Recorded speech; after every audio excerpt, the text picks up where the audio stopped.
আচ্ছা, তোমাদেরও কি সন্ধে হলে আমার মতো টেস্টি টেস্টি কিছু খেতে ইচ্ছা করে?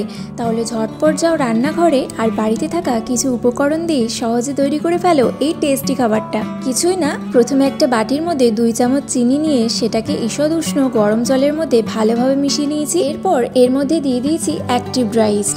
এটা তোমরা তোমাদের লোকাল মুদিখানার দোকানেই পেয়ে যাবে। আমি 1 চামচ পরিমাণ ইস্ট দিয়েছি। তারপর জলের সাথে ইস্টটা ভালোভাবে মিশিয়ে নিয়েছি আর 15 থেকে 20 মিনিট মতো এটাকে ঢাকা দিয়ে রেখে দিয়েছি। 20 মিনিট পর ঢাকনা খুললেই দেখবে ইস্টটা সুন্দরভাবে অ্যাক্টিভেট হয়ে গেছে।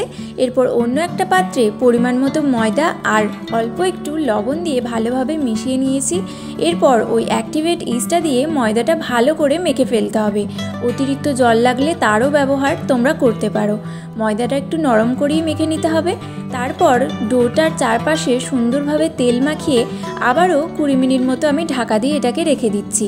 ততক্ষণে চলো স্টাফিংটা আমরা রেডি করে ফেলি।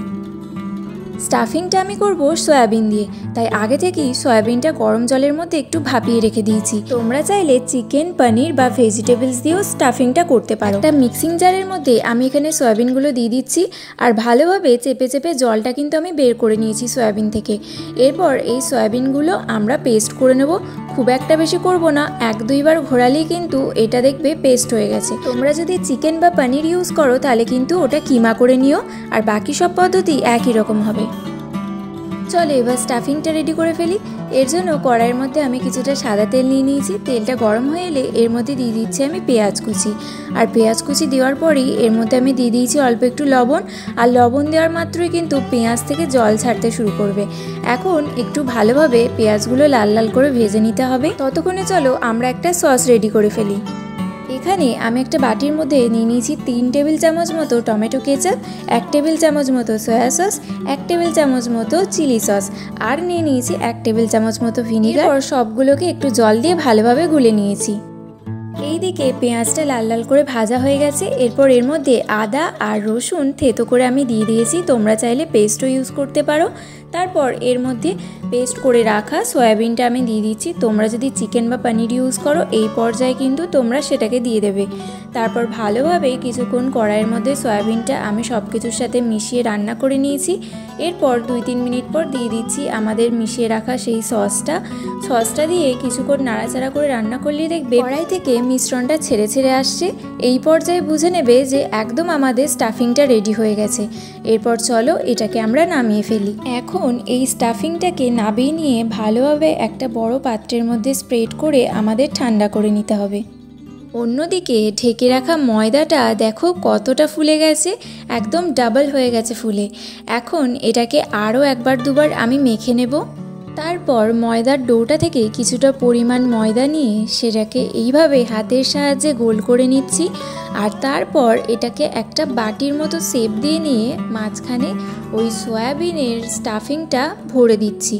তারপর দেখো এটাকে ভালোভাবে আমি সিল করে নিচ্ছি।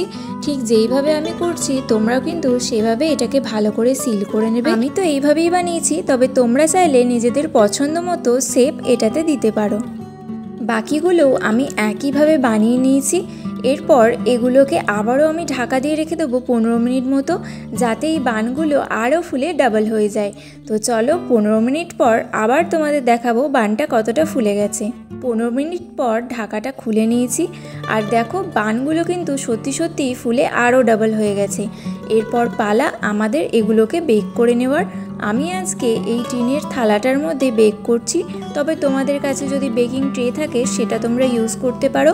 প্রথমে এই থালাটার মধ্যে আমি বেশ কিছুটা পরিমাণ তেল লাগিয়ে নিয়েছি।